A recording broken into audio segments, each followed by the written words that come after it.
ഈ വീഡിയോയിൽ പറയാൻ പോകുന്നത് എസെൻഷ്യലിസം എന്നുള്ള ബുക്കിൽ നിന്ന് എനിക്ക് ഇൻഫ്ലുവൻസ് ചെയ്ത എനിക്ക് ഇഷ്ടപ്പെട്ട കുറച്ച് ടെക്നിക്കുകൾ അതുപോലെ തന്നെ കുറച്ച് കാര്യങ്ങൾ അതാണ് ഈ വീഡിയോയിൽ പറയാൻ ഉദ്ദേശിക്കുന്നത്. എനിക്ക് ഇഷ്ടപ്പെട്ടത് അത് നിങ്ങൾക്ക് പ്രയോജനമാവും വെച്ചിട്ടാണ് ഈ ഒരു വീഡിയോ ഇടുന്നത്. അപ്പോൾ എന്താണ് എസെൻഷ്യലിസം എന്നുള്ള ബുക്കിലത്തെ കണ്ടന്റ് എന്താണ്, അതുപോലെ എന്താണ് അതിലുള്ള മെയിനായിട്ടുള്ള ക്വൈറ്റ്സ്, എന്താണ് അതിൻ്റെ ടെക്നിക്സ് മെയിനായിട്ടുള്ള അതിൽ ആ ബുക്കിൽ പറയുന്നത്, അതിന് എന്താണ് അതിൻ്റെ ഒരു ചെറിയൊരു സമ്മറി, അതൊക്കെ ഈ വീഡിയോയിൽ ഉൾപ്പെടുത്തുന്നതാണ്. അതായത് നമുക്ക് വീഡിയോയിലേക്ക് പോകാം. എൻ്റെ പേര് ഡൽവിൻ സിരാജു. പിന്നെ ഈ വീഡിയോ എന്ന് പറയുന്നത് ബുക്ക് സമ്മറി ബുക്ക് ക്ലബ് എന്നുള്ള ഒരു പ്ലേലിസ്റ്റിലെ വീഡിയോ ആണ്. അപ്പോൾ നിങ്ങൾ ഇതൊരു ആ പ്ലേലിസ്റ്റ് കണ്ടിട്ടില്ലെങ്കിൽ ജസ്റ്റ് പോയിട്ട് ഒന്ന് ചെക്ക് ചെയ്യുക. അതിൽ ഇങ്ങനത്തെ ബുക്ക് സമ്മറികൾ ഇടുന്നതാണ്. ഈ ചാനൽ എന്തുകൊണ്ടാണെന്ന് വെച്ചിട്ട് ഒന്ന് ബ്രീഫായിട്ടൊന്ന് പറഞ്ഞുതരാം. എന്താ വെച്ച് കഴിഞ്ഞാൽ ഇങ്ങനെ പ്രൊഡക്ടിവിറ്റി +10 തൊട്ട് +2 വരെ ഞാൻ കുറേ കാര്യങ്ങൾ എങ്ങനെ കുറച്ച് സമയത്തിൽ ചെയ്യാം. കാരണം എന്താ വെച്ചാൽ ഈ 24 മണിക്കൂർ നമ്മൾ എന്തൊക്കെ ചെയ്യണോ അതൊക്കെയാണ് നമ്മൾ മെയിനായിട്ട് നമ്മൾ എവിടെ എത്തും എന്നുള്ളൊരു ഇത് നമുക്ക് ഉണ്ടാവുക. അപ്പോൾ ഈ 24 മണിക്കൂർ എങ്ങനെ നമ്മൾ യൂട്ടിലൈസ് ചെയ്യണേ അതിനനുസരിച്ചിരിക്കും നമ്മുടെ എല്ലാ കാര്യങ്ങളും. അപ്പോൾ അതിനായിട്ട് ഞാൻ പ്രൊഡക്ടിവിറ്റി ഉപയോഗിച്ച് തുടങ്ങി, എല്ലാം വന്നിട്ട് ചെയ്ത് തുടങ്ങി, എല്ലാം കുറച്ച് സമയത്തിൽ കൂടുതൽ ഇങ്ങനെ ചെയ്തുകൊണ്ട് തുടങ്ങി. അങ്ങനെ എല്ലാ ദിവസവും അങ്ങനെ ചെയ്ത് 1% ഒരു ഇമ്പ്രൂവ്മെൻറ്റ് ഇങ്ങനെ വരുത്തി ഞാനിപ്പോഴും ഓരോന്ന് പഠിച്ചുകൊണ്ടിരിക്കുകയാണ്. അപ്പോൾ അങ്ങനെ കുറച്ച് കാര്യങ്ങൾ നിങ്ങൾക്ക് ഷെയർ ചെയ്യണമെന്ന് നന്നായി തോന്നി. അതുകൊണ്ടാണ് ഈ ഒരു ചാനലൊക്കെ തുടങ്ങിയിരിക്കണേ. ഇനി ഈ ഒരു വീഡിയോ ഇടാനുള്ള കാരണം എന്താ വെച്ചാൽ ഒരു സബ്സ്ക്രൈബർ ഒരു കമൻറ്റ് ഇട്ടുണ്ടായിരുന്നു. അതെന്താ വെച്ചാൽ ഫോക്കസ് ബുക്സിനെ കുറിച്ചിട്ടുള്ള സമ്മറി ചെയ്യുമ്പോൾ ഈ ഫോക്കസ് ചെയ്യണമെങ്കിൽ മെയിനായിട്ട് നമ്മുടെ ഡിസ്ട്രാക്ഷൻസ് ഒക്കെ ഒഴിവാക്കണം, എന്നാലാണ് ഫോക്കസ് ചെയ്യാൻ പറ്റുള്ളൂ കറക്റ്റായിട്ട് ഒരു കാര്യത്തിലേക്ക്. അപ്പോൾ അതിന് വേണ്ടിയിട്ട് ഈ എസെൻഷ്യലിസം എന്നുള്ള ബുക്ക് എന്തായാലും മെയിനായിട്ട് തോന്നി. കാരണം ഞാൻ ഇപ്പോൾ വായിക്കുന്നതാണ്, ഇപ്പോൾ കഴിഞ്ഞു. അപ്പോൾ അതിലെന്താ പറയണമെന്ന് വെച്ചാൽ നമ്മൾ ഇങ്ങനെ ഡിസ്ട്രാക്ഷൻ എന്നുള്ള കാര്യങ്ങൾ ഒഴിവാക്കുക. നമ്മളൊരു യെസ് പറയുമ്പോൾ നമ്മൾ 1000 നോ അവിടെ അപ്പുറത്ത് പറയുന്നുണ്ട് നമ്മളറിയാതെ തന്നെ. അങ്ങനെ അതാണ് ഇതിൻ്റെ ഒരു കണ്ടന്റ് എന്ന് പറഞ്ഞാൽ. നമുക്ക് എന്തായാലും ഇതിൻ്റെ സെഷനിലേക്ക് പോകാം. Segment 1 buffer. ക്രിയേറ്റിംഗ് ബഫർ എന്ന് പറഞ്ഞാൽ നമ്മൾ എല്ലാ കാര്യങ്ങൾക്കും, അതായത് എന്ത് ചെയ്യണമെങ്കിലും ആ ടൈമിൽ കറക്റ്റ് ടൈമിൽ അവിടെ എത്താതെ കുറച്ച് മുന്നേ അവിടെ എത്തിക്കഴിഞ്ഞാൽ നിങ്ങൾക്കൊരു ബഫർ സൃഷ്ടിക്കാൻ പറ്റും.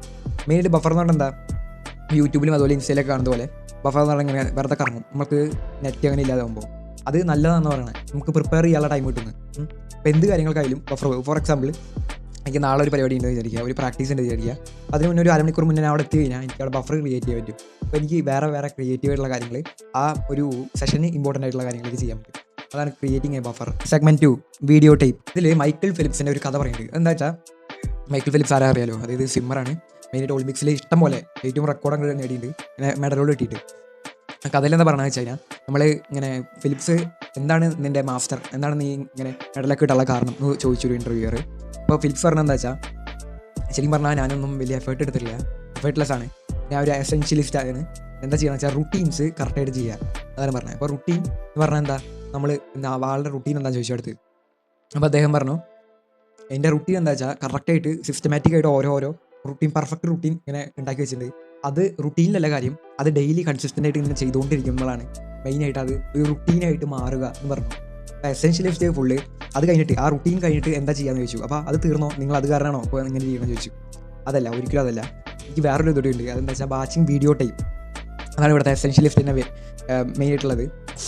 എന്താ വെച്ചാൽ നമ്മളെന്താണോ നമ്മുടെ മാനിഫെസ്റ്റേഷൻ, നമ്മുടെ ഗോൾ എന്താണോ അത് നമ്മൾ ഒരു പ്രാവശ്യമെങ്കിലും ഒന്ന് മനസ്സിൽ അതൊന്ന് കാണണം. അതായത് നമ്മൾ കണ്ണടച്ച്, അതാണ് ഈ മെഡിറ്റേഷൻ, വിഷ്വൽ മെഡിറ്റേഷൻ്റെ ഒക്കെ ഗോൾ അതാണ്. അതായത് മാനിഫെസ്റ്റേഷൻ മെഡിറ്റേഷൻ എന്നൊക്കെ കണ്ടുള്ള യോഗയിലൊരു മെഡിറ്റേഷൻ ഉണ്ട്.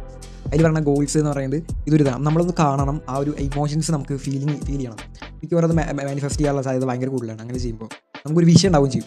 ലോജിക്കലി ആലോചിച്ചാൽ അതിങ്ങനെ വേറെ പരമാത്മാവിൻ്റെ സാന്നിധ്യമൊന്നും ഇല്ലെങ്കിലും അങ്ങനെ നമ്മൾ അത്ര ഇതിലും ആലോചിക്കണമെങ്കിലും ലോജിക്കലി നമുക്കിങ്ങനെ ആലോചിക്കുമ്പോൾ വിഷയം ഉണ്ടാക്കും, ഇങ്ങനെയൊക്കെയാണ് നമുക്ക് വേണ്ട, കറക്റ്റ് ക്ലിയർ ആയിരിക്കും. അതിനോട് നമ്മൾ പ്രവർത്തിക്കും, അങ്ങനെ നമുക്ക് കിട്ടും ചെയ്യും. Segment 3 decision. ഈ ഒരു സെഗ്മെൻറ്റിൽ എന്താ പറയണമെന്ന് വെച്ചാൽ നമ്മുടെ ലീഡർഷിപ്പിൻ്റെ കാര്യങ്ങളാണ്. ലീഡർഷിപ്പിൽ നമുക്ക് ഏറ്റവും വേണ്ടത് ഡിസിഷൻ മേക്കിംഗ് സ്കില്ലാണ്. അപ്പോൾ നിങ്ങൾ വിചാരിക്കും ഇത് ഡിസിഷൻ മേക്കിംഗ് തീരുമാനമെടുക്കൽ വലിയ കാര്യമാണോ? ഇപ്പോൾ ഞാൻ അങ്ങോട്ട് പോവാണ്, അല്ലെങ്കിൽ എൻ്റെ ഗ്രൂപ്പിനെ എടുത്തിട്ട് ഇങ്ങോട്ട് പോവാണ് അല്ലെങ്കിൽ ഇങ്ങോട്ട് പോവാണ്, സുഖമല്ലേ, നമുക്ക് ഡിസിഷൻ എടുത്താൽ മതിയല്ലേ? അങ്ങനെയല്ല, ഒരു ഡിസിഷൻ മേക്ക് ചെയ്യുമ്പോൾ അതിൻ്റെ സ്പീഡും അതിൻ്റെ എഫിഷ്യൻസിയാണ് അതിൽ ചെക്ക് ചെയ്യണം. അതായത് നമ്മൾ എത്ര സ്പീഡിലാണ് ഓരോ ഡിസിഷനും എടുക്കണേ, ആ എടുക്കുന്ന ഡിസിഷൻ എത്ര എഫിഷ്യൻ്റ് ആണ്, അവിടെയാണ് നമ്മളെ പവർ ഇരിക്കണേ. ഒരു ലീഡർഷിപ്പിൻ്റെ ഏറ്റവും വലിയ കാര്യം അത് തന്നെയാണ്. അതായത് ഇപ്പോൾ ലീഡർഷിപ്പിൻ്റെ കാര്യങ്ങൾ പറയുമ്പോൾ വീണ്ടും ഇങ്ങനെ ഓരോ സ്കില്ലുകൾ ഇങ്ങനെ പറയാൻ പറ്റും നമുക്ക് തിയററ്റിക്കലി, പക്ഷേ പ്രാക്ടിക്കലി ഇങ്ങനെയൊന്നും ആവില്ല, നമുക്കത് ഇമ്പ്രൂവ് ചെയ്യേണ്ട ഇത് വരും. പക്ഷേ ഇതിൽ പറയുന്ന ഒരു സ്കില്ലാണ് ഇപ്പോൾ പറയുന്നത്. അതായത് നമ്മൾ സ്പീഡും അതുപോലെ എഫിഷ്യൻസിയാണ് ഡിസിഷൻ മേക്കിംഗ് ഒരു ലീഡർ ആക്കണേ എന്നാണ് പറയുന്നത്. Segment 4 if you don't prioritise your life someone will. ഇതാണ് മെയിൻ ആയിട്ടുള്ള ഒരു അടിവരായിട്ടുള്ള കോട്ട് എനിക്കിഷ്ടമായത് ഈ ബുക്കിൽ നിന്ന്. അതെന്താ പറയണമെന്ന് വെച്ച് കഴിഞ്ഞാൽ, ഈ റൈറ്റർ ഇങ്ങനെ ഓരോ മെക്നോൻ എന്നാണ്, ഗ്രെഗറി മെക്നോൻ എന്നാണ് പേര്. ഇപ്പോൾ റൈറ്റർ ഭയങ്കരമായിട്ടുള്ള പ്രൊഡക്ടിവിറ്റിയുടെ മാക്സിമൈസ് ചെയ്തിട്ട് ഓരോ കാര്യങ്ങളും ചെയ്തുകൊണ്ടിരിക്കുക, ഓരോ മിനിറ്റും വിലപ്പെട്ടതാണ്. അങ്ങനെ ഓരോ വർക്ക് ചെയ്തുകൊണ്ടിരിക്കുക. അവിടെ ഒരു പ്രശ്നമുണ്ട്. വർക്ക് പ്രൊഡക്ടിവിറ്റി അവിടെ വേറെ, റിലേഷൻ പ്രൊഡക്ടിവിറ്റി ഉണ്ട്, ഹെൽത്ത് പ്രൊഡക്ടിവിറ്റി ഉണ്ട്. ഇത് രണ്ടും നോക്കാതെ വർക്ക് മാത്രം ഇരിക്കുകയാണെങ്കിൽ അവർ പ്രൊഡക്റ്റീവ് അല്ല എന്നർത്ഥം. പ്രൊഡക്ടിവിറ്റി എന്ന് പറഞ്ഞാൽ ടൈം നമ്മുടെ കൺട്രോൾ ഉണ്ടായിരിക്കണമെന്നാണ്. അപ്പോൾ ഈ ഗ്രെഗ് മെക്ഡോണൽ എന്താ ചെയ്തത് വെച്ചാൽ, ഈ വൈഫിൻ്റെ പ്രഗ്നൻ്റ് ആയിരുന്നു. എന്നിട്ട് ഇങ്ങനെ പ്രസവിക്കുന്ന സമയമായി. അപ്പോൾ ആ ഒരു ടൈമിലടക്കെ ഒരു ഇൻവെസ്റ്റ്മെൻറ്റ് കോൾ വരികയാണ്. ഇപ്പോൾ വരികയാണെങ്കിൽ 1,00,000 നമുക്ക് സെറ്റാണ്, വന്നാൽ നമുക്ക് എടുക്കാം, 1,00,000 ഇതുണ്ട്. ഇപ്പോൾ എന്തായാലും വായോ, ബിസി മീറ്റിംഗ് ആണ് ഇപ്പോൾ പറഞ്ഞിട്ട് പെട്ടെന്ന് ഒരാൾ വിളിച്ചു. നമ്മുടെ മെക്ഡോൺ എപ്പോഴും പ്രയോറിറ്റി 1 കൊടുത്തിരുന്നത് വർക്കിനായിരുന്നു, പ്രയോറിറ്റി 2 ആയിരുന്നു റിലേഷന് കൊടുത്തിരുന്നത്. അപ്പോൾ അത് കാരണം തന്നെ ആ ഒരു സന്ദർഭത്തിൽ തന്നെ നേരെ അങ്ങോട്ട് പോയിട്ട് ഓരോ കാര്യങ്ങൾ ചെയ്തിട്ട് ഈ ഒരു ഭയങ്കര സുവർണ്ണ നിമിഷം മിസ് ചെയ്തു. എന്നിട്ട് വലിയൊരു റിഗ്രറ്റാണെന്ന് പറഞ്ഞിട്ട് ഈ റൈറ്റർ റീൽ ചെയ്തിട്ടുണ്ട്.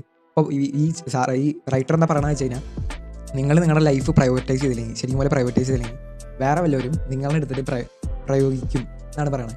അത് കറക്റ്റാണ്. Segment 5, learned helplessness. ഒരു സ്മോക്കർ സ്മോക്ക് ചെയ്യാണ്, അത് ഒരു ഹാബിറ്റ് ആയി കഴിഞ്ഞാൽ പിന്നെ നമുക്കൊന്നും ചെയ്യാൻ പറ്റില്ല. അതായത് അവർക്ക് തന്നെ തോന്നും നമുക്കൊന്നും ചെയ്യാൻ പറ്റില്ല. നമുക്ക് ആകെ ചെയ്യാൻ പറ്റുന്നത് എന്താ വെച്ചാൽ ഇതെടുക്കുക, ബീഡി എടുക്കുക, എന്താ എടുക്കുക, വലിക്കുക, അത്ര ഉള്ളൂ. അവർ ഒരു ചോയ്സ് എന്താണ്, ഒരു ചോയ്സ് എടുക്കാനുള്ള ഒരു എഫിഷ്യൻസി അവരുടെ പോവാണ്. അതുപോലെ തന്നെ എല്ലാ കാര്യങ്ങളും നമുക്ക് ഓരോ കാര്യങ്ങൾക്കും നമുക്ക് അവിടെ ചൂസ് ചെയ്യാനുള്ള എബിലിറ്റി ഉണ്ട് എന്ന് നഷ്ടപ്പെടുകയാണ്. ഇത് മെയിനായിട്ടുള്ള ഇതിൽ പറയുന്നതാണ് കേട്ടോ. കുറേ സ്റ്റഡീസ് ഈ ബുക്കിൽ പറയുന്നുണ്ട്. ഒന്നുകൂടി ഡീപ്പായിട്ട് നിങ്ങൾ വായിക്കണമെങ്കിൽ അതിൽ പോയാൽ മതി. ഇത് ജസ്റ്റ് ഞാൻ പറഞ്ഞുതരാം. അതായത് നിങ്ങളുടെ ചോയ്സ് എടുക്കാനുള്ള പവർ അത് നിങ്ങൾ നഷ്ടപ്പെടുത്തുകയാണ്. നിങ്ങൾ വേറെ ഏതൊരു സുപ്രീം അതോറിറ്റിയുടെ കീഴിൽ ഇങ്ങനെ വർക്ക് ചെയ്തുകൊണ്ടിരിക്കുകയാണ്. നിങ്ങൾക്ക് ഇങ്ങനെ ഫ്രീ വില്ലൊന്നും ഇല്ല എന്നുള്ള ആ രീതിയിലാണ് നിങ്ങളിപ്പോൾ വർക്ക് ചെയ്തുകൊണ്ടിരിക്കുകയാണ്. അങ്ങനെ എല്ലാ ഒരിക്കലും നിങ്ങൾക്ക് മാറ്റങ്ങൾ സൃഷ്ടിക്കാൻ പറ്റും. അതൊക്കെ അതിനുള്ള കഴിവ് നിങ്ങൾക്കുണ്ട്. നോ എന്ന് പറയണമെങ്കിൽ നോ എന്ന് പറയാനുള്ള കഴിവ് നിങ്ങൾക്കുണ്ട്. യെസ് എന്നാണെങ്കിൽ നിങ്ങൾക്ക് ഇഷ്ടമുള്ള പോലെ നിങ്ങൾക്ക് പറയാനുള്ള കഴിവ്. ഒരു എത്തിക്സ് നിങ്ങളെ മറച്ചു വയ്ക്കാറില്ല. അങ്ങനെയാണ് ഇതിൽ പറഞ്ഞത്. Segment 6, 18/20 rule. 18/20 റൂളിൽ എന്താ പറഞ്ഞതെന്ന് വെച്ച് കഴിഞ്ഞാൽ, നമ്മുടെ ഒരു 100% നമുക്കൊരു ടാസ്ക് ഉണ്ട് വിചാരിക്കുക. അല്ലെങ്കിൽ ഒരു എക്സാമ്പിൾ, നമുക്ക് ഒരു +2 ടെക്സ്റ്റ് ബുക്ക് ഒരു 100% പഠിക്കാണ്ട് വിചാരിക്കുക. അപ്പോൾ ഓരോ പഠിപ്പിസ്റ്റ് എന്ന് പറയുന്നില്ല, അത് വേറൊരു രീതിയാണ് പഠിപ്പിസ്റ്റ് ഞാൻ ഉദ്ദേശിക്കുന്നത്. അപ്പോൾ ഒരു ബുക്ക് ഇങ്ങനെ പഠിക്കണം എന്നുണ്ടെങ്കിൽ അത് മിക്കവാറും 100% ഇങ്ങനെ പഠിക്കണമെങ്കിൽ അത് എളുപ്പമല്ല. നമ്മൾ പഠിക്കുമ്പോൾ അറിവിന് വേണ്ടി പഠിക്കണം. കുറച്ച് പഠിച്ചെങ്കിൽ അറിവിന് വേണ്ടി പഠിക്കണം. കാരണം പഠിച്ചിട്ടൊരു കാര്യമില്ല, മനസ്സിലാക്കി പഠിക്കണം. അതൊക്കെ മനസ്സിലുണ്ട്. അപ്പോൾ 100% നമുക്കുള്ള ലിമിറ്റഡ് ടൈമിൽ തീർക്കാൻ എളുപ്പമല്ല. അവിടെയാണ് 18/20 റൂൾ വരുന്നത്. അതായത് 100%-ൽ 80% നിങ്ങൾ പഠിക്കുന്നത് വേസ്റ്റാണ്.